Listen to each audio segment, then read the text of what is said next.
Hola, ¿qué tal? Muy buenas tardes o noches, según sea su uso horario, o mañana si nos están oyendo o viendo en otra parte del mundo. Bienvenidos, bienvenidas a esta transmisión de, curiosamente, transmisiones en vivo que estamos haciendo cada mes. El último jueves de cada mes estamos haciendo una transmisión con personas expertas en algunos de los temas que hemos tratado en nuestros videos de Curiosamente. Aquí con nosotros está la doctora de este lado, Mariana Espeleta Olivera, que ella fue la que nos asesoró en el video que hicimos acerca de existe el patriarcado, y ahorita vamos a platicar con ella. Yo me imagino que se va a poner muy buena la plática, seguramente va a ser polémica, seguramente va a haber cosas que dialogar, cosas que discutir.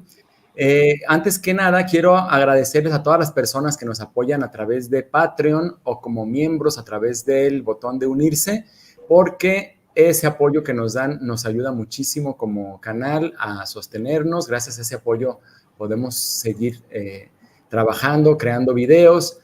Y también les quiero decir que si quieren apoyarnos en este momento a través del chat, pueden hacerlo usando el super chat, lo que logra que se destaque su comentario y pues nos pueden donar una cantidad ahí que les agradeceremos muchísimo. También pueden usar super calcomanías para que aparezcan ahí, super stickers, y con eso pues nos apoyan un montón. Entonces les agradezco mucho a ustedes, sobre todo a las personas que ya nos están apoyando a través de Patreon y a través del botón unirse. Y bueno, le voy a dar ahora sí la bienvenida a Mariana Espeleta Olivera. Mariana Espeleta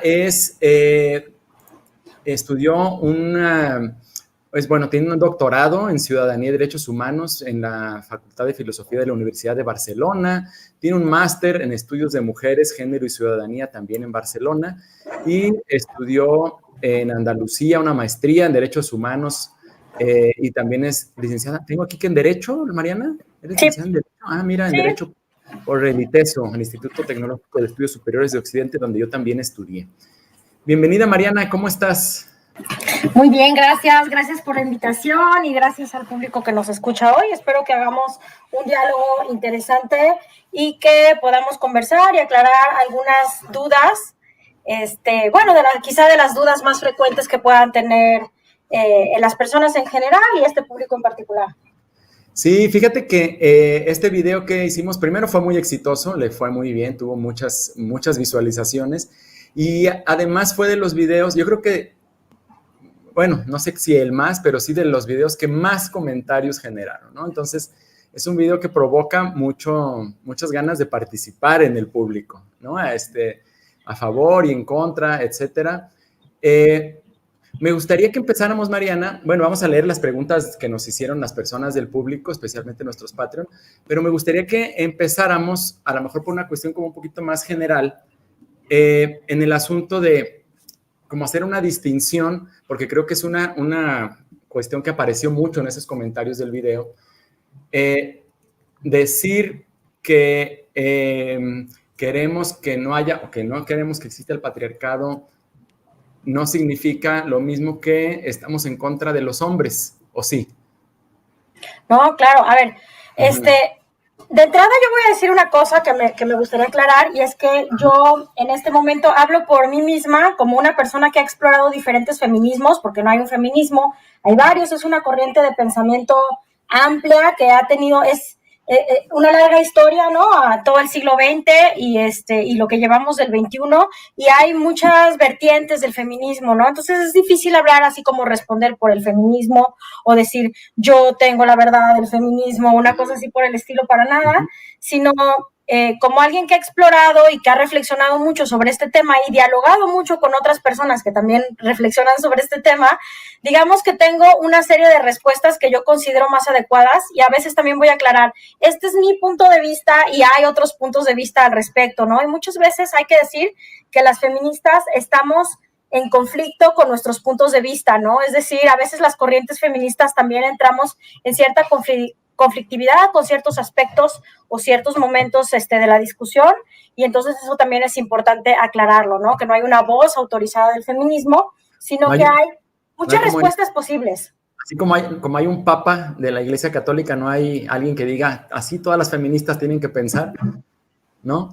No hay dogmas. Hay algunos dogmas que yo más bien diría que son mitos que tendremos que cuestionar y que el feminismo crítico lo que tiene que hacer es ser muy inteligente para identificar ciertos dogmas y no casarse con ellos porque los dogmas no nos llevan a avanzar, ¿no? Nos llevan a casarnos con ideas fijas de las cuales no podemos salir y yo creo que lo lindo del pensamiento feminista o cualquier pensamiento que busque la liberación y dejar de vivir las opresiones, pues tiene que ser crítico todo el tiempo y crítico con sus propias verdades también. Excelente, Mariana. Bueno, vamos empezando con las preguntas del público entonces. A ver, Andrés de la Cueva nos preguntó, ¿de verdad es cierto que las mujeres sufren más violencia que los hombres? Depende. Yo creo que sí, depende cómo midamos la violencia y en qué violencias nos fijemos. Lo que pasa es que no hay una forma única de violencia. Hay muchas violencias que se manifiestan de diferentes maneras. Entonces, también ya hablando técnicamente de cómo midamos esa violencia, podemos responder a esta pregunta. Lo importante aquí no es tratar de determinar quién sufre más y sacar el sufristómetro y decir, no, pues es que ustedes sufren más porque van a la guerra. Nosotros sufrimos más porque lo que sea, ¿no? Sino más bien lo importante es aclarar que las mujeres sufrimos violencias solamente por el hecho de ser mujeres. Y esta cuestión es bien importante en nuestras experiencias cotidianas y en la manera en la que nosotros, digamos, habitamos las realidades que habitamos. Entonces, estas violencias se pueden volver muy cotidianas. Digamos que a lo mejor las mujeres sufrimos violencias de mediana o baja intensidad, pero muy a menudo, por el hecho de tener este cuerpo espectacular de mujeres, ¿no? Y entonces tú sales a la tiendita y sabes que es muy posible que sufras alguna forma de violencia si te topas con ciertas personas, ¿no?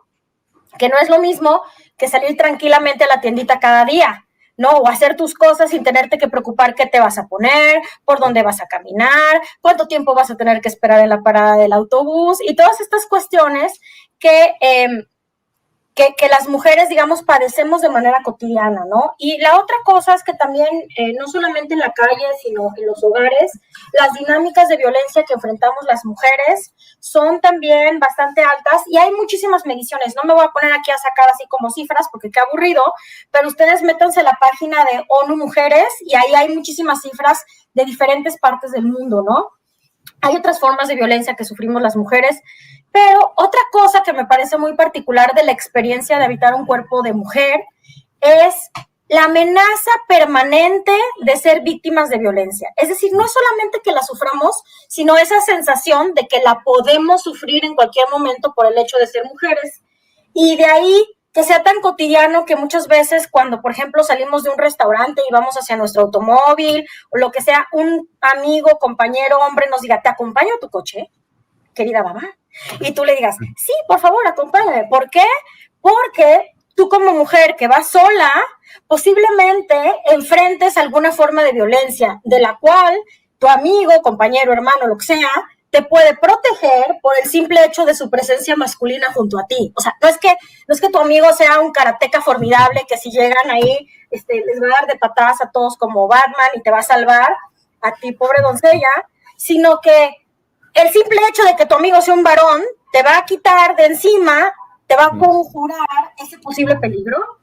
Les doy este ejemplo que es tan cotidiano como para ilustrar esa sensación permanente de poder ser víctima de violencia y en concreto una violencia que nos preocupa muchísimo a las mujeres en general es la violencia sexual. Entonces, no es que suframos más o menos, es que sufrimos formas diferentes, cotidianas y constantes de violencia que van moldeando también nuestra experiencia en la vida. Sí, pienso yo mucho en este comentario que surge muchísimo en las redes, ¿no? De a nosotros también nos matan, ¿no? A nosotros también nos roban, que digamos, es como meterse en ese juego del violentómetro, del ¿cómo dijiste? El sufrimientómetro, ¿no? Sufrimientómetro. ¿A quién le va más mal, ¿no? al instrumento como, para medir el sufrimiento, ¿no? No, como, pues, es un poco como, me da la impresión, pues, como de tratar de competir, ¿no? Y entonces, ¿qué necesidad hay de eso, no? Estamos viendo que hay, más bien esto que dices tú, como una manera, un modo diferente en el que se vive la violencia. Exacto. Dice aquí alguien justamente, ¿no? A nosotros también nos violentan. Sí, por supuesto que a ustedes también los violentan. Y ahorita hay una de las preguntas que me gusta mucho porque nos da oportunidad de hablar de esas violencias que sufren los hombres y de dónde vienen. No, está más adelante. Si quieres, vámonos yendo por orden. No, lo podemos poner en el orden que... Si nos que venga, dices, que está conveniente. ¿Qué decía? Voy, ¿cómo afecta? Es de Miguel Antonio Martínez López. Ajá. Y dice, ¿cómo afecta a los hombres el patriarcado? Excelente. De muchísimas maneras, ¿no? Yo creo que ustedes nos pueden decir mejor a nosotros, de qué manera a los hombres afecta el patriarcado, ¿no? Una de ellas es que, bueno, de entrada el patriarcado le da muchos privilegios a los hombres, eso ya lo sabemos, pero también es un sistema muy represor. El patriarcado es un sistema de organización social, y es un sistema muy represor, ¿no? Y aunque, y que te da muy pocas opciones en tus modelos de masculinidad, ¿no? O sea, está muy encasillada la manera o las pocas maneras que hay de ser hombre y te castiga socialmente si no encajas en ese modelo, ¿no? Entre otras cosas, se te reprimen las emociones, se te obliga a ser el proveedor, sobre todo en las culturas más machistas, y si no eres parte del equipo de élite del patriarcado, ¿no? Se te generan frustraciones, sensaciones de inferioridad, si no tienes las herramientas emocionales para manejarlas, muchas veces también esa frustración se convierte en violencia, ¿no? Que los hombres se desquitan con otras personas que consideran más débiles. Los hombres que están frustrados por esa, digamos, falta de pertenencia al club élite de la masculinidad, ¿no? ¿Y cómo van a tener los hombres violentos herramientas emocionales si justamente una de las cosas que hace el patriarcado es quitarle a los hombres muchas de las herramientas emocionales, ¿no? Porque hay toda una gama de herramientas que los hombres no se permiten sentir en el marco de las lógicas patriarcales y los estereotipos de hombre que tenemos. Entonces, también está comprobado que esto genera pues depresión y genera ansiedad, ¿no? Entonces, el patriarcado es un sistema de opresión que también oprime a los hombres, que muchísimas veces hace sentir a los hombres que no son suficientes, que no son capaces, ¿no? Y sobre todo también cuando no pueden ser, por ejemplo, proveedores, ¿no? Pues genera también esa sensación de no valgo nada, no sirvo para nada, etcétera, etcétera. Entonces, el patriarcado afecta de muchísimas maneras a los hombres, también los violenta y también los hace susceptibles de conductas de riesgo, por ejemplo, ¿no? Estadísticamente sabemos que en la adolescencia los hombres mueren mucho más que las mujeres por muertes accidentales, producto de conductas de riesgo que están asociadas justamente a la masculinidad, ¿no? Como tenerte que probar ante los otros y demostrar que eres muy hombre porque te atreves a no sé, andar en motocicleta a toda velocidad, a ponerte unas borracheras brutales, etcétera, etcétera, y ahí se genera muchísima, a pelearte, y justamente dice Jesús, a nosotros también nos violentan, ¿no? Creo que ya lo habíamos leído, y aquí dice, Male, o sea que como hombre no puedes ser víctima, qué locura, ¿no? Nadie está diciendo eso, al contrario, estamos diciendo que como hombre eres víctima y eres víctima del patriarcado también en otras cuestiones como la guerra, ¿no? Por ejemplo, la guerra Ucrania ahorita estamos viendo pues que los hombres tienen la obligación de quedarse en Ucrania y defenderla mientras sacamos del país a las mujeres y a los niños, ¿no? ¿Y por qué tienen que ser los hombres que se queden a defenderla? Y es más, ¿por qué alguien tiene que defender algo como una patria, ¿no? Pues justamente porque esta idea de nacionalismo nos ha marcado desde niños diciendo, pues porque tú eres el defensor, tú tienes que defender, lo que hay que defender es la patria, tienes que hacer servicio militar, tienes ciertas obligaciones de pelear, y cuando esto suceda, pues tú te tienes que quedar en Ucrania a defender un conflicto del cual no tienes nada que ver, posiblemente tú vivías feliz en tu casa con tu familia, y ahora eres un soldado, ¿no? Y eres un soldado por el simple hecho de que eres hombre. Y esa estructura se consolidó en la lógica patriarcal. Uh-huh. O si eres soldado ruso, ¿no? También como invasor. Por supuesto, de cualquier tipo de soldado, ¿no? Y cualquier tipo de defensor. Oye, por cierto, a ver, entre lo que te invitábamos y se hizo el en vivo, pasó un evento súper polémico, la cachetada de Will Smith a Chris Rock. Oh. Ahí yo creo que hay unas cuestiones de género bien interesantes, ¿no? Y ahorita sí, seguramente se va a poner también en el chat muy duro la discusión, pero ¿cuál es tu punto de vista de ese evento que hubo ahí? Me parece algo como muy interesante, como un caso de estudio, ¿no? Muchas de estas cosas a mí me parecen, por supuesto, casos de estudio, porque a eso me dedico. Entonces es como, para mí es como que surgiera una nueva bacteria en la pantalla para un, para alguien que se dedique a estudiar bacterias, ¿no? Para un biólogo. Entonces decir, órale, aquí está ejemplificado muy bien esto que yo estaba estudiando el otro día en mis libros. Me parece muy interesante porque me parece que la esposa de Will Smith se llama Jada, ¿no? Uh-huh. De entrada, ¿por qué la calvicie de Jada es un tema a discusión, no? Pues es un tema a discusión porque es mujer y las mujeres tenemos que estar siempre estupendísimas, con un pelazo así como el mío, que está estupendísimo aquí en pantalla, lo estoy viendo fantástico. Yo lucho contra el frizz todos los días. Pero Jada Smith no, se quedó calva. Y entonces es un tema, cuando no es Bruce Willis, que está calvísimo, pues no es un tema para nadie, porque pues es hombre y los hombres se pueden quedar calvos a gusto, tranquilamente, y no pasa nada, son unos señores muy sexys.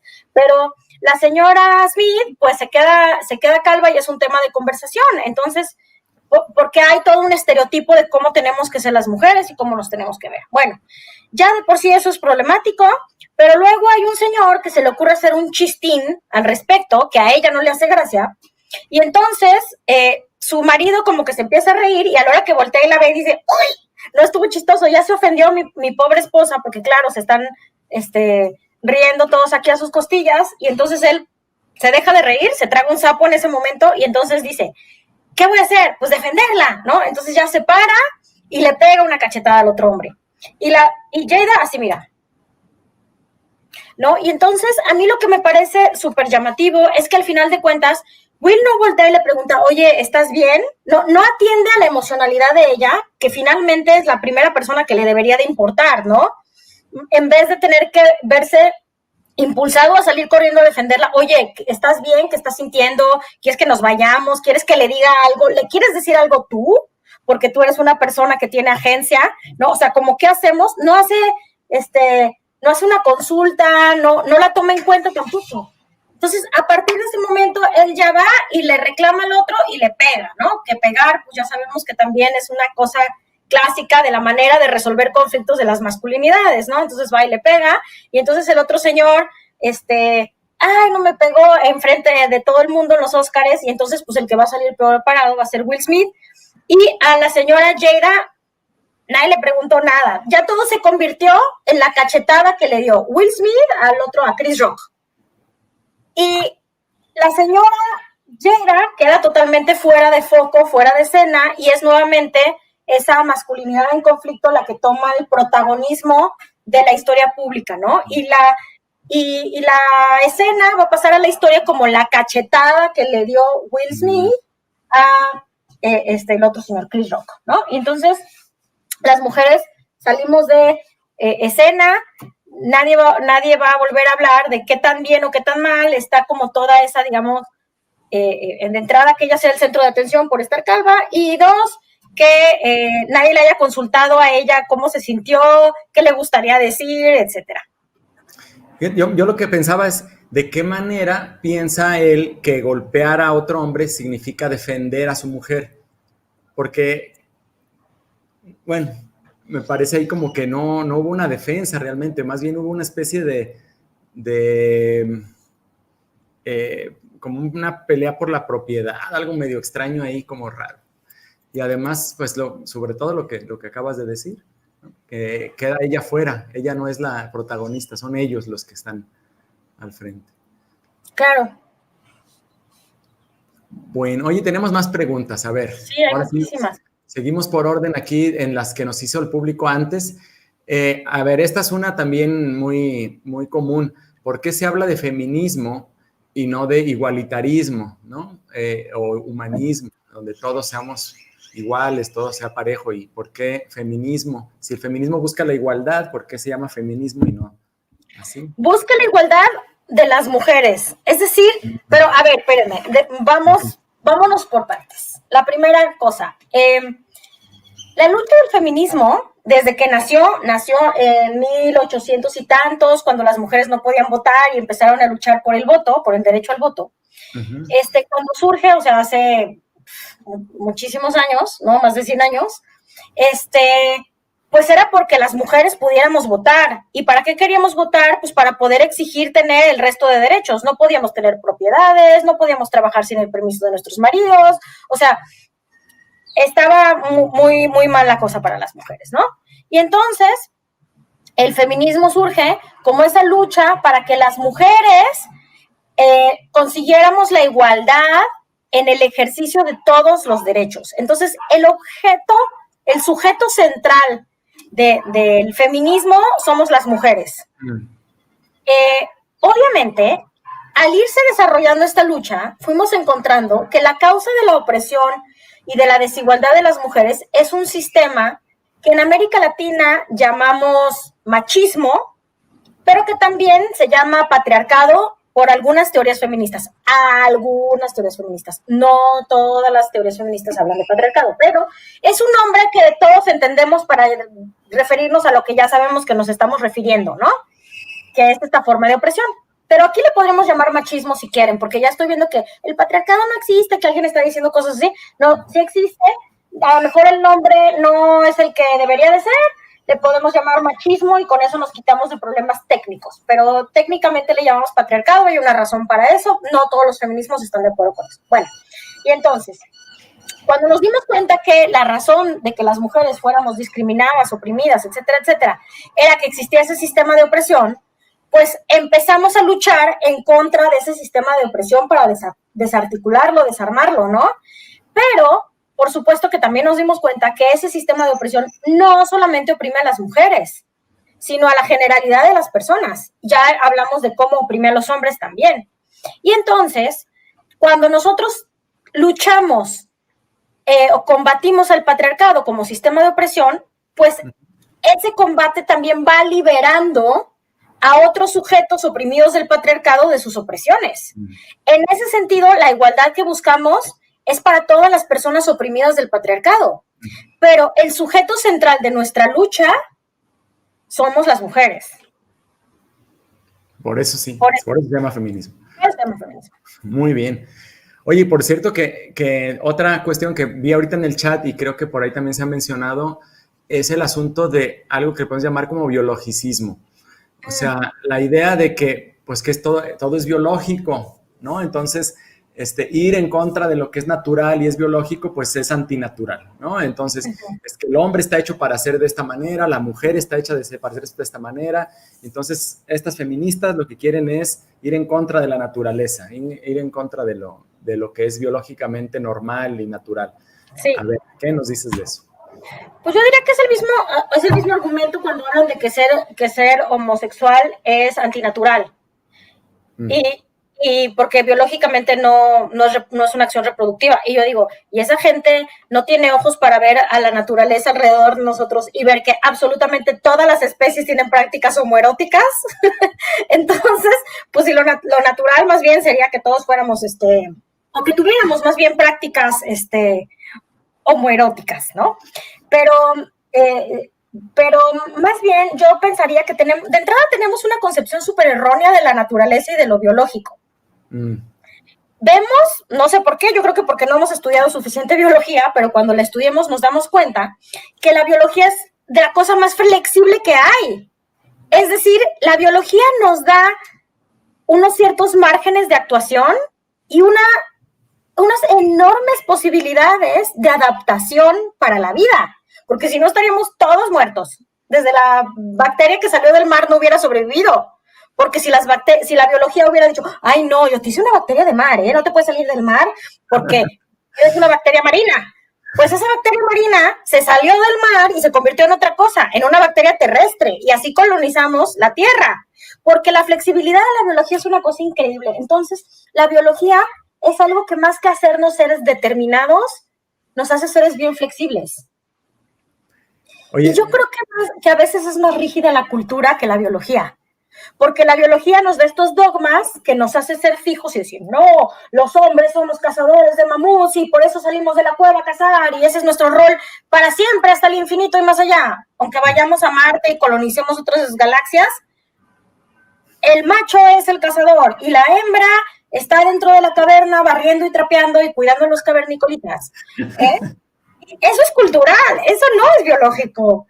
Entonces, yo diría que es un falso debate de gente que no ha estudiado biología, y cultura tampoco, yo creo, y que en realidad realmente no sabemos cuáles son nuestros límites predeterminados en términos biológicos. Todo el tiempo nos estamos rompiendo como especie, además. Nos hemos transformado un montón sin que nuestro genoma se transforme casi nada. Nosotros nos hemos transformado un montón como especie y hemos sido capaces de cosas para las que originalmente no creo que estuviéramos pensados, como ir a la luna. Entonces, realmente los roles sexuales son una invención cultural y los roles sexuales se pueden adaptar y transformar según las necesidades del entorno y creo que pues eso está muy demostrado con la manera en la que si nosotros analizamos históricamente cómo ha sido la división sexual del trabajo y cuáles han sido los roles, pues vemos que también todo el tiempo los estamos rompiendo. Incluso que es posible que hagamos muchas cosas para las que supuestamente biológicamente no somos capaces de hacer y que las hagamos, ¿no? Como por ejemplo, intervenir nuestros cuerpos de tal manera en la que podamos ser transexuales, por ejemplo, ¿no? Que es una tecnología que gracias a la medicina, a la endocrinología y a otras áreas que hemos ido desarrollando, las podemos conseguir. Y tú dirías, pues eso es biológicamente imposible. Sí, pero también tenemos todas esas otras herramientas y sucede, y está sucediendo. Sí, no lo estoy juzgando como bueno ni como malo, solamente estoy diciendo sucede. Es que fíjate que yo lo que podría decir, digamos, como alguien aficionado a la ciencia, que no soy científico de biología, aquí está Mariana, que también nos puede decir, pero Mariana González, pero que las verdaderas leyes de la naturaleza no se pueden romper, o sea, no es, aunque quieras, o sea, la gravedad, exacto, ¿no? La manera en la que se conjugan los, no sé, un químico, como reacciona un químico con otro, ocurren. Y lo que pasa con la biología es que todo lo que se pueda hacer lo permite la biología, ¿no? Si yo un ejemplo que pienso muchas veces cuando la gente critica, por ejemplo, al asunto de la transexualidad y dicen, es que eso va en contra de la biología. Digo, a ver, tú te rasuras, o sea, tú eres naturalmente barbudo, pero quieres engañar, vas en contra de la biología porque te quieres hacer pasar por lampiño, ¿ok? O sea, es como, pues no, los cuerpos se modifican y o sea, eso lo permite la biología, que te rasures y que te cambies de género, de sexo, lo que tú quieras. Bueno, híjole, ya llevamos media hora, ya no voy a intervenir tanto, voy a dejarte hablar. No, hay que dialogar. Oye, tenemos, a ver, Francisco Dueñas. A ver, es que esta es otra pregunta que tiene que ver con lo que empezaste tú. Dice Francisco, ¿cuál sería la definición y características del verdadero feminismo? Y que realmente ayude a construir puentes para reconocer y destacar la participación de la mujer en nuestra sociedad. A ver. Pues yo diría que no hay un feminismo verdadero, ¿no? Si alguien les dice, yo soy la voz del verdadero feminismo, les está echando mentiras. Porque no es que haya un verdadero feminismo o un feminismo falso. El feminismo es una filosofía, es una forma de estar en el mundo, es una serie de reflexiones que ha ido acumulando, digamos, una serie de líneas de saber, pero no hay un verdadero feminismo, ¿no? Sobre todo algo que es muy visible hoy en nuestros días es que el feminismo es un movimiento social y no tiene una estructura determinada. No es como otros movimientos sociales que tienen un líder identificable y una estructura, una asamblea y cosas así, aunque haya movimientos feministas concretos que tengan ese tipo de organización, ¿no? Pero el feminismo como tal es un movimiento de masas de lo que llamamos nuevos movimientos sociales, que es descentralizado, que no está centralmente estructurado, etcétera, y no funciona como con dogmas de verdad. Al contrario, es un pensamiento crítico que muchas veces debate consigo mismo como pensamiento. Y entonces, no hay definición ni características del verdadero feminismo. Lo que a mí me parece que debería ser como el núcleo o la esencia del feminismo es la criticidad hacia los dogmas y las verdades establecidas, que tienen que ver con la naturalización de las violencias de género, por ejemplo, ¿no?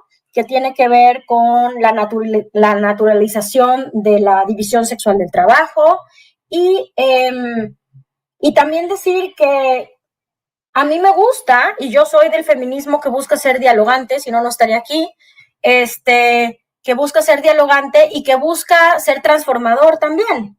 Pero también hay personas que por su experiencia vital y por su manera y por muchas de las agresiones que han recibido, etcétera, etcétera, en ese momento deciden, pues yo no quiero ser un feminismo incluyente, por ejemplo, ¿no? Yo quiero ser parte de un feminismo donde solamente estemos mujeres y dialoguemos entre nosotras porque es el espacio donde yo me siento segura para dialogar. Y tiene una razón de ser, y yo creo que también en cierta forma, o en todas las formas más bien, es respetable, ¿no? O sea, no todos los feminismos estamos trabajando en construir puentes, algunos feminismos están trabajando en reconstruir también mujeres que han sido violentadas y heridas, ¿no? Y que están ocupadas en ese proceso.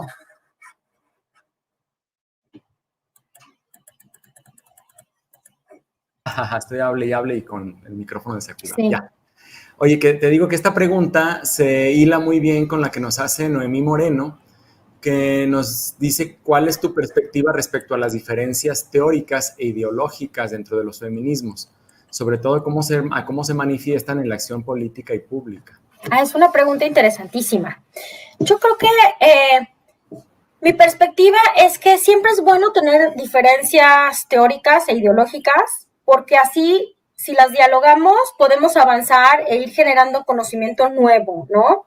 Como en la ciencia y como en otras formas también de acción política y social, es importante que no haya una unidad de pensamiento. Pero también creo que hay algunos falsos debates que son introducidos artificialmente porque no todo el mundo está de acuerdo con el feminismo. Hay muchísimas, muchísimos espacios de poder que ven al feminismo como una amenaza y por lo tanto, están buscando desarticularnos, ¿no? Y desarticular nuestra capacidad política y de acción. Y hay una máxima bien interesante en la política que es divide y vencerás, ¿no? Entonces, creo que hay muchos falsos debates insertados dentro de las discusiones del feminismo hoy en día que no tendrían que preocuparnos tanto, o sea, no que no los tengamos que tener, los podemos tener, pero que no tendrían que ser puntos de ruptura que nos impidieran llevar a una acción política conjunta. Entonces, creo que el feminismo tiene que ser muy estratégico en con qué debates nos casamos, ¿no? Y qué debates vale la pena tener y dónde sí no es posible seguir en un momento dado caminando juntas y dónde no vale la pena dejar de caminar juntas por un debate artificial o introducido, ¿no? Entonces, creo que estos falsos debates hacen mucho daño, pero creo que son auspiciados por grupos de interés. Y no quiero decir que todas las personas que lo sostienen estén haciéndole el trabajo al grupo de interés. Creo que muchas veces esos debates se sostienen honestamente, pero hay que preguntarnos siempre que aparezcan este tipo de debates que amenazan con la ruptura, ¿a quién le beneficia esto? ¿Nos beneficia a nosotras como feministas o nos está perjudicando porque nos está saliendo más caro el caldo que las albóndigas, ¿no? Nos está saliendo más caro tener un rompimiento por este tema que la verdad no es tan trascendente.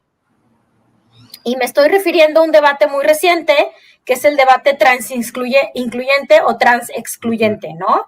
Y que está convirtiéndose en México solamente, porque en otros países parece que no es nada problemática, pero en México ha tenido muchísimo éxito ese debate, entre las que dicen, sí, las trans están con nosotras y pueden venir a las marchas y pueden ser parte de nuestra acción política, las que dicen, no, hay una agenda internacional, global, para que las trans se apoderen del movimiento feminista, etcétera, ¿no? ¿Qué digo? Y puede ser una preocupación real de que de pronto haya intenciones de introducir falsos liderazgos o rupturas en la agenda. Eso es real, pero hay que ver si en este caso nos conviene seguirnos separando por este debate o no, ¿no? Y preguntarnos a quién beneficia la ruptura que podamos tener por este debate. Pero es solo un ejemplo, hay otros.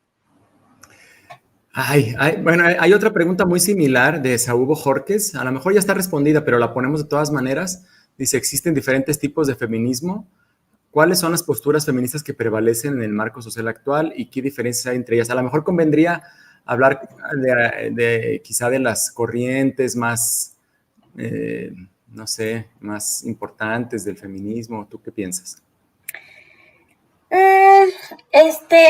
Sí, aunque es un tema bastante largo, porque para que se entiendan las diferencias hay que hacer como mucho análisis histórico y hay que ver como ciertas posturas teóricas que hay que explicar como a cierta profundidad, porque a primera vista no queda claro como por qué estas opinan, por ejemplo, por qué hay feministas liberales y conservadoras, ¿no? ¿Qué es ser una feminista liberal y qué es ser una feminista conservadora?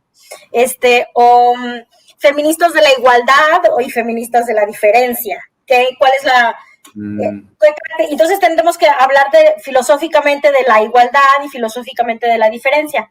Pero hay muchas formas de feminismo, también hay algunas que hablan del feminismo radical, por ejemplo. Yo lo que les recomendaría es a las personas que les interese como conocer historia y diferentes grupos o colectivos o visiones feministas, es que busquen el libro de Nuria Varela, que se llama Feminismo para principiantes. Está súper bueno, súper sencillo y además lo pueden descargar online gratis, gracias a que Nuria Varela hace su trabajo copyleft, o sea, gratuito para la descarga, el consumo y la reproducción. Entonces, Nuria Varela, Feminismo para principiantes, lo buscan y lo van a encontrar en EPUB y en otros formatos. Yo creo que sería básico que todos leyéramos Feminismo para principiantes. Yo por muchos comentarios que estoy viendo aquí en el chat, yo creo que sí, sería básico. Nos ayudaría bastante la discusión, sí. O tener una discusión de nivel. También una cosa que me parece que un feminismo que a mí del que me gusta mucho hablar, por hablar de unos, es el feminismo comunitario. Es el feminismo de las mujeres indígenas que curiosamente no se llaman o no se suelen llamar feministas muchas veces, porque tienen una visión, porque dicen que las teorías feministas son teorías eurocéntricas. Tienen bastante razón en algunas cosas, porque la historia del feminismo pues está casado con la filosofía y la historia de Europa, del derecho al voto, ¿no? Y de ciertas preocupaciones que son preocupaciones de mujeres con ciertas realidades, ¿no? Y las mujeres indígenas dicen, no, nosotros no nos identificamos ni con todos esos problemas, con algunos sí, ni con todas esas escuelas de pensamiento. Pero hemos estado construyendo una escuela de pensamiento propia en la cual también nos reconocemos como oprimidas por el patriarcado y por el colonialismo.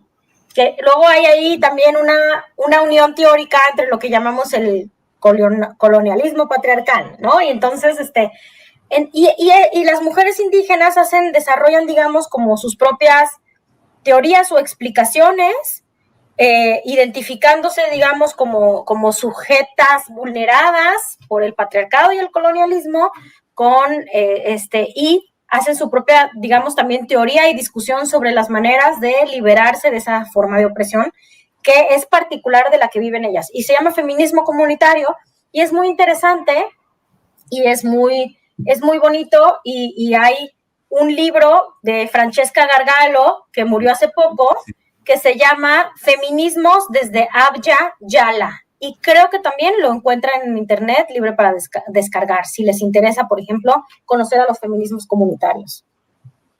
Excelente. Oye, tenemos muchas preguntas. Aquí hay una de Álvaro Tarabillo, que está un poquito larga. A ver, rápido la leo. No sé cómo está la situación respecto al feminismo en Latinoamérica, pero en España se está llevando a un extremo. Mujeres en algunos ámbitos, por el hecho de ser mujer, reciben ayudas que un hombre no puede alcanzar. Se criminaliza al hombre socialmente y se le acrecenta la creencia de que la mayor parte de los hombres son violadores. El techo de cristal, bueno, que no es cierto. Son algunas de las cosas que defienden las feministas hoy en día con una información sesgada por culpa de los enfrentamientos que generan entre políticos y la sociedad. Si en vez de criminalizar y señalar directamente a las personas, a los hombres supongo, se debatiera respetuosamente con datos objetivos en la mano, estos problemas se solucionarían mucho más fácilmente. A ver, ¿tú qué nos...? Pues más que preguntas se me hacen como varios comentarios que hablan de diferentes cosas, sí. Pero vamos a ver. Punto número 1, no sé cómo está la cosa en Latinoamérica, pero en España se está llevando a un extremo en que las mujeres de algunos ámbitos, por el hecho de ser mujer, pueden llegar a recibir ayudas que un hombre no puede alcanzar legislativamente.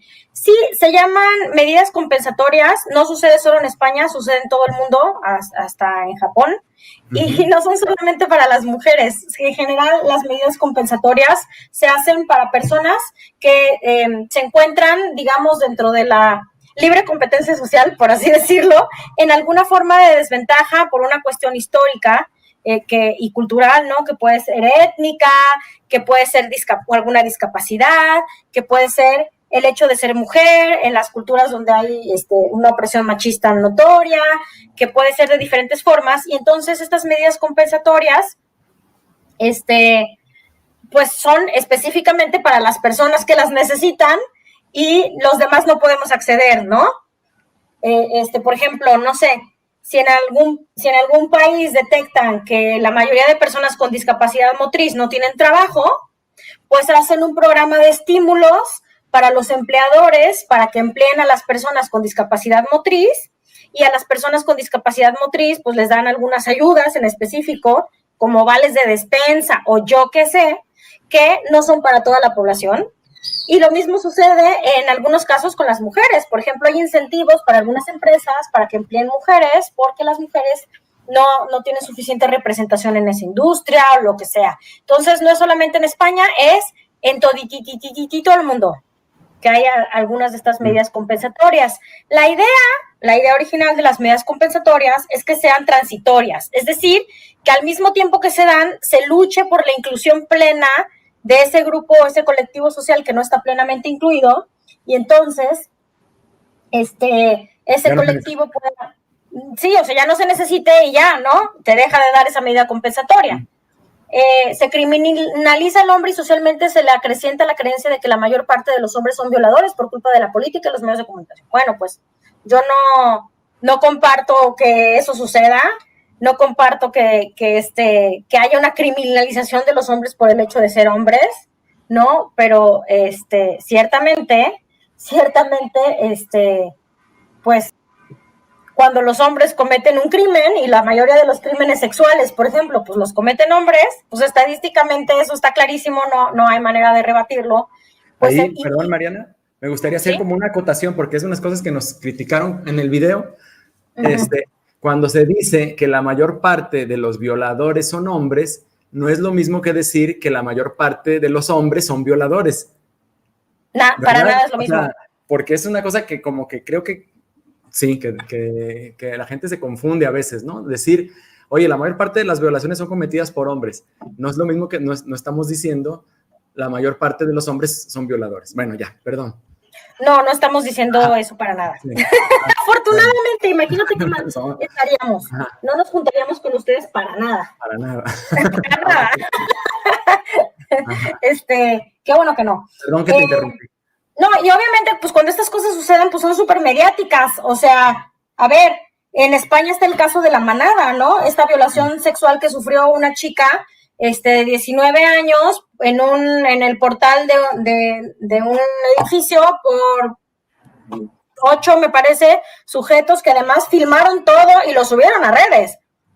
O sea, ¿no? Y entonces, pues obviamente se hace muy mediático, y obviamente pues hay un escándalo al respecto, ¿no? Y esto pues sucedió en España. Bueno, Dice, el techo de cristal es una de las principales argumentaciones feministas, lo cual en España el hecho de que una mujer cobre más que un hombre es completamente ilegal y si de ese caso puede ser denunciado y sancionado. Claro, en todos los países, o no en todos, pero en muchos países las legislaciones prohíben que por el mismo trabajo una persona cobre menos que otra. Sin embargo, en todos los países, en todos, Finlandia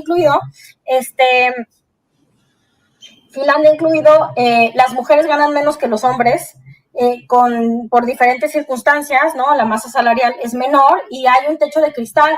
El techo de cristal se le llama así a ese fenómeno a través del cual en una empresa o en una institución las mujeres no ascienden al mismo ritmo que los hombres, ¿no? No adquieren puestos de jefaturas, de representación, etcétera, etcétera, de toma de decisiones donde se pagan mejores salarios y hay menos mujeres que hombres en estos espacios de toma de decisión y de mejores salarios y por eso las mujeres terminan ganando menos, porque si tú sumas, pues la mayoría de los que están en el top de los ingresos en una empresa o en una institución son varones y entonces ahí hay medidas compensatorias para que las mujeres también puedan llegar. Y esto pues sucede en todos lados y el techo de cristal sí existe, tanto lo podemos ver y el INEGI a cada rato saca la estadística, no lo digo yo, lo dice el Instituto Nacional de Estadística y Geografía en México y en otros países hay otros similares y hay análisis bastantes de esta cuestión. Entonces, bueno, pues yo creo que con esto atendemos el comentario de Álvaro, que a mí me parece que, digamos, hay muchas cosas en ese comentario que podemos rebatir, ¿no? Desde el punto de vista técnico y estadístico. Sí.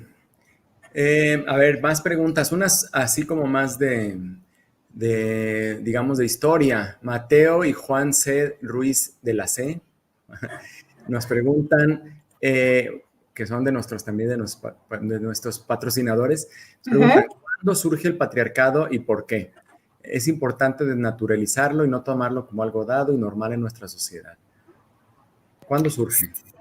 Depende, me encanta la respuesta de depende porque pone las cosas en contexto. Depende de qué entendamos por patriarcado. El patriarcado clásico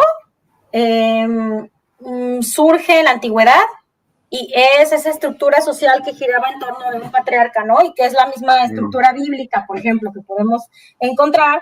Y la Biblia, sobre todo, como un testimonio histórico, ¿no? De cómo se ha organizado la civilización occidental, porque luego también depende de dónde miremos, el patriarcado tiene diferentes realidades y naturalezas, dependiendo de si estamos hablando de Grecia o si estamos hablando de otros momentos. Pero el patriarcado moderno, le llamamos patriarcado moderno al que surge a partir de la revolución industrial y de la entrada de la modernidad y de toda la construcción social basada en toda la construcción teórica y filosófica, digamos, de los grandes filósofos de la teoría del Estado y de la organización social, como Rousseau, por ejemplo, ¿no?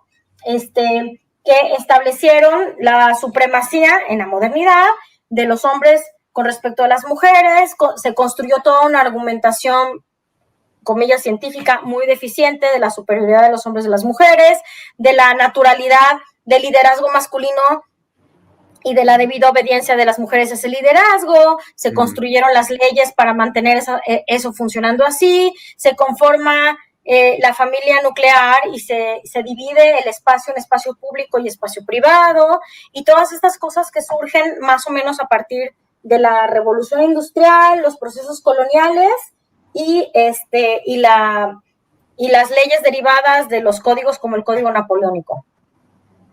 Muy bien, muchas gracias. Hay un par de preguntas aquí que podemos juntar en una. Alejandro nos pregunta, ¿cómo se debe apreciar la nueva masculinidad derivada de los cambios propuestos por el feminismo? Y luego Rashir R. nos pregunta también cómo podemos ayudar los hombres a la lucha feminista, que son dos cosas diferentes, pero involucran a los hombres. A mí me gustaría empezar con una experiencia personal, así rápidamente. En lo que tú cuentas, yo voy rápido a prender la luz, pero aquí estoy. Ándale, pues, me oyes. Bueno, mi experiencia personal es que yo también crecí con la idea esta de la masculinidad, ¿no? Como un singular. Y como de cómo debería ser un hombre. Recuerdo cuando era niño nos decían, un hombre debe ser feo, fuerte y formal. Era así, y tenía como 3 años y ya me sabía esa frasecita. Pero, y la verdad es que crecí yo como muy conflictuado, ¿no? Porque yo veía que no coincidía mi modo de ser con lo que se decía que tenía que ser un hombre. Y el simple hecho para mí de oír la palabra masculinidades en plural significó un gran alivio. Eso yo lo puedo decir como persona, así para mí, hay más de una manera de ser hombre, ¿no? Y entonces, pues nada más quería compartir esa experiencia, pues contestándole un poquito a Alejandro, pues que eso, y para mí es una influencia directa del feminismo, ¿no? La idea de pensar las masculinidades como algo plural. Bueno, eso ya nada más para introducir lo que nos quieras platicar, Mariana. Pues sí, a ver, yo creo que este asunto de la nueva masculinidad es algo que surge cuando algunos hombres empiezan a replantear justamente los roles de la masculinidad tradicional y cómo pueden, también empiezan a percibir como el sistema de opresión del patriarcado y dicen, pues a mí no me late esto y yo quiero explorar otras opciones, ¿no? Y entonces a mí me parece que es muy válido hacer esto, pero sobre todo es indispensable para la transformación social y para quitarnos de encima, pues, el sistema de opresión patriarcal, ¿no? Porque además, pues, los hombres son poquito menos del 50% de la población, no son poquito más, son poquito menos del 50% de la población, y es súper importante que si queremos una transformación mundial o universal, pues transformemos a la humanidad en su conjunto, ¿no? No podemos solamente transformar la parte de las mujeres y que los hombres no hagan su parte de liberarse de las opresiones patriarcales. Entonces, yo creo que es muy importante y además que ya era tiempo que los hombres empiecen a preguntar y a cuestionar si esa manera de ser hombres es la que más los nutre, más los hace felices, más les da oportunidades de crecimiento, si con esa forma de masculinidad se sienten bien y sienten que las mujeres que están a su alrededor también están mejor, ¿no? Porque una cosa que me parece que sucedió es que esta forma tan radical de dividirnos y de dividir los roles sexuales y los roles de género, incluso mucho tiempo la educación, digo, hasta hoy en nuestros días existe la posibilidad de la educación segregada, ¿no? Donde entonces las mujeres y los hombres crecemos y nos desarrollamos como seres totalmente apartes unos de otros y como opuestos, pero no en una lógica de complementariedad, sino en una lógica de oposición y de conflicto. Y entonces, en esa lógica de oposición y conflicto, nos hemos estado desarrollando y justamente pues tenemos eso, ¿no? Y entonces, me parece que la mejor ayuda de los hombres a la lucha feminista es justamente interrogarse por su masculinidad y empezar a explorar como otras maneras de convivencia y otras maneras de sistema y de organización en sus espacios más cercanos, ¿no? También de cómo pues establecer nuevas formas de relación y como tratar de neutralizar todos estos esquemas de poder que son finalmente heredados. Excelente. A ver, tenemos más preguntas. La de Aníbal la voy a dejar un poquito más al final porque nos queda otra por acá porque creo que me gusta para final, pero tenía una aquí antes, creo que me brinqué una o no. No, ya la de Álvaro Tarabillo ya. Bueno. Pues sí, quizá podemos terminar con esa de Aníbal. Ya, de hecho, ya va a ser hora de que terminemos, pero Aníbal nos pregunta. Aníbal Rojas Ríos dice, ¿de qué manera podemos influenciar fuertemente para realizar verdaderos y profundos cambios que deriven en, por fin, erradicar las ideas patriarcales de nuestras costumbres y nuestras leyes? Que hila muy bien con lo que nos acabas de decir. Yo creo que en desarrollar el pensamiento crítico, en la educación y en la observación constante de nuestras propias prácticas. Todo mundo, todas las personas, hombres y mujeres, tenemos muy introyectada la cultura machista, paréntesis patriarcal.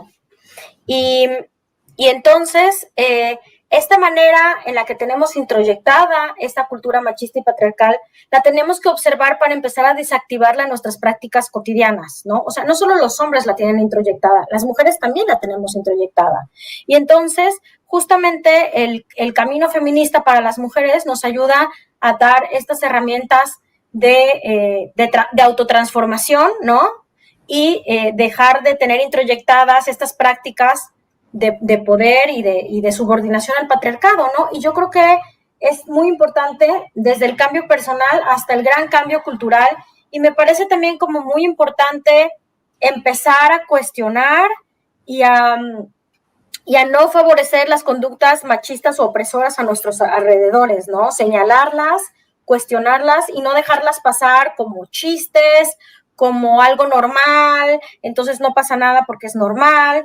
Y sobre todo yo creo que hay una cosa bien importante que es un compromiso que tendríamos que tener con la no violencia, con la no violencia por razones de género. Eso me parece que es fundamental porque la cultura patriarcal es extremadamente violenta, ¿no? Y la cultura patriarcal, digamos, promueve la violencia como una forma de comunicación. Por ejemplo, estoy viendo el chat y se me hace muy interesante cómo, bueno, pues aquí hay mucho trolillo, además también, que se mete nada más porque no tiene nada mejor que hacer más que dar lata. Eso está clarísimo en los chats en general, pero también, o sea, hay muchas personas que se sienten como muy amenazadas, ¿no? Por lo que estamos diciendo, y su reacción es como ser violento, agresivo y grosero, ¿no? Y me parece que eso es justo algo de lo que tenemos que hablar y denunciar y decir. Por supuesto que no crean que yo estoy muy preocupada por eso ni ofendida, porque aquí justamente las feministas lo que tomamos cuando venimos a platicar así de nuestros rollos en estos espacios, pues es sangre de troll. Entonces, está buenísima. Oye, entonces, felices. Pues sí, fíjate que sangre de troll. Una cosa que me llamó la atención cuando publicamos el video fue que había muchísimos comentarios así, muy de troll, otros también, que yo los trato de entender pues también como de gente que se siente como agredida, ¿no? Uh-huh. Que siente que hablar de estos temas es, digamos, agredir a los hombres o decir que todos los hombres son malos o tratar de someter a los hombres, bueno, una serie de ideas. Pero la mayoría de yo sentía que muy buena parte de los comentarios eran en ese tono, digamos, negativo. Pero me llamó la atención que el 85, que tuvimos de todas maneras un 85% de likes en el video. O sea, que a pesar de todo, a la mayor parte de la gente sí le gustó, se lo encontró interesante, o algo le dijo, ¿no? Ese video. Me parece eso, ¿no? Que a lo mejor no son tantas las personas que están como tan a la defensiva, pero que sí son muy visibles, muy visibles, ¿no? Como que necesitan expresarse así. Oigan, se nos está acabando el tiempo. Raiva nos hizo una pregunta muy padre hace ratito. Decía que por qué muchas de las feministas también son anticapitalistas. Eso es muy interesante, pero es una historia súper larga. ¿La hacemos para otra ocasión o qué? Podríamos, pero okay, porque sí. El capitalismo y el patriarcado surgen en el patriarcado moderno del que ya hablé, así como el contemporáneo, no el de la antigüedad. El patriarcado moderno surge después de la revolución industrial con todo el colonialismo, al mismo tiempo que surge el capitalismo, y son sistemas complementarios de opresión. O sea, el capitalismo y el patriarcado, que por ejemplo divide los roles en que los hombres son trabajadores proveedores y las mujeres son prácticamente empleadas domésticas por naturaleza, ya las entrecomillamos la naturaleza, uh-huh. Es como un modelo capitalista patriarcal. Entonces, el capitalismo como forma de opresión también está muy interrelacionado con el machismo como forma de opresión. Digamos que son dos patas de una misma mesa o hermanitos gemelos, ¿no?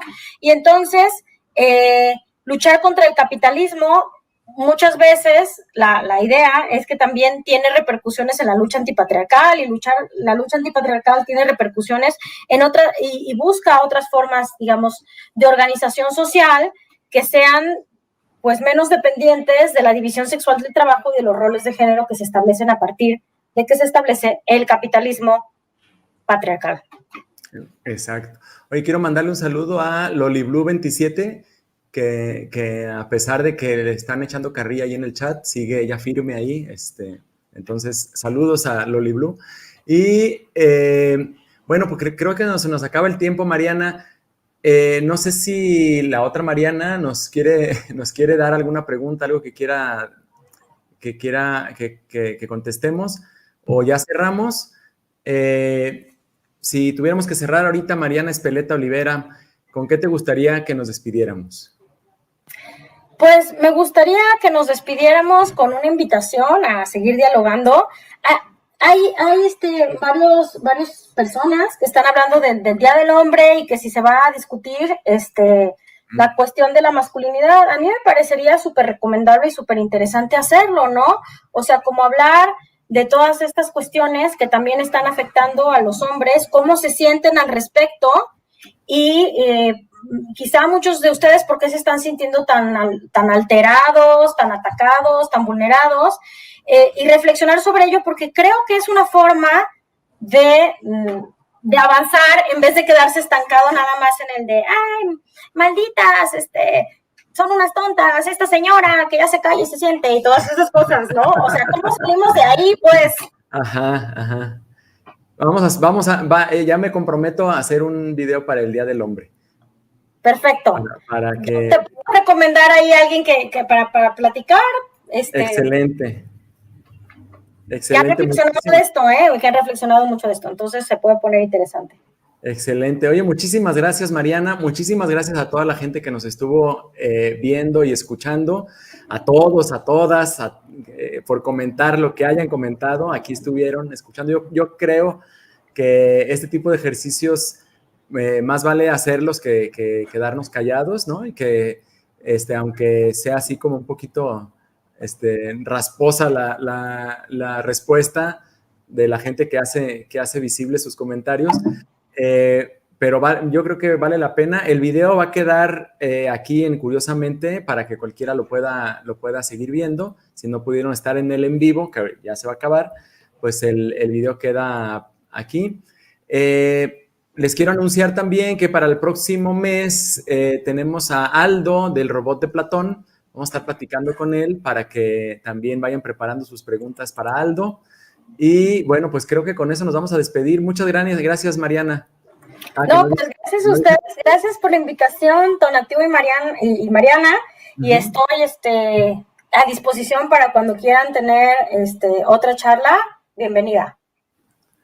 Muchísimas gracias, hasta luego, nos vemos. Chao, gracias. Adiós.